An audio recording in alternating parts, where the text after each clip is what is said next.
महात्मा बुद्ध की इस सीख से होगा आपके जीवन की सभी समस्याओं का समाधान। बात उस समय की है जब महात्मा बुद्ध विश्व भर में भ्रमण करते हुए बौद्ध धर्म का प्रचार कर रहे थे और लोगों को ज्ञान दे रहे थे। एक बार महात्मा बुद्ध अपने कुछ शिष्यों के साथ एक गांव में भ्रमण कर रहे थे। उन दिनों कोई वाहन नहीं हुआ करता था, सो लोग पैदल ही मीलों की यात्रा करते थे। ऐसे ही गांव में घूमते हुए काफी देर हो गई थी। बुद्ध जी को काफी प्यास लगी थी। उन्होंने अपने एक शिष्य को गांव से पानी लाने की आज्ञा दी। जब वह शिष्य गांव के अंदर गया तो उसने देखा कि वहां एक नदी थी जहां बहुत सारे लोग कपड़े धो रहे थे। कुछ लोग नहा रहे थे जिससे नदी का पानी काफी गंदा दिख रहा था। शिष्य को लगा कि गुरु जी के लिए ऐसा गंदा पानी ले जाना ठीक नहीं होगा।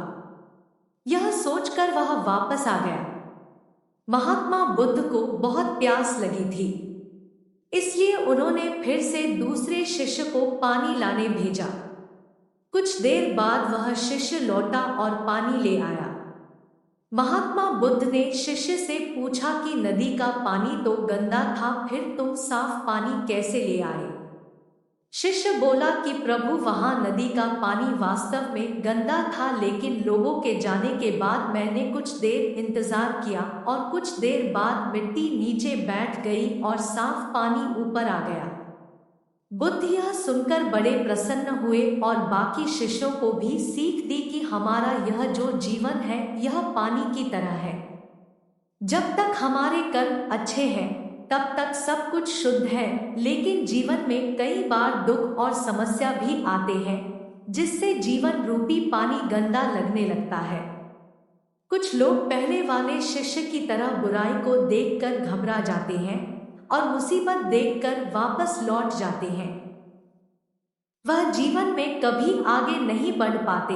वहीं दूसरी ओर कुछ लोग जो धैर्यशील होते हैं वह व्याकुल नहीं होते और कुछ समय बाद गंदगी रूपी समस्याएं और दुख खुद ही खत्म हो जाते हैं।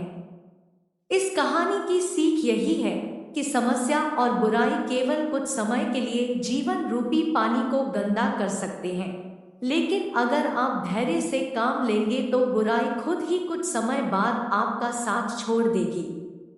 यदि आपको यह कथा पसंद आई है तो आप हमारे चैनल अद्भुत लाइफ स्टोरीज आल को लाइक, शेयर व सब्सक्राइब जरूर करें।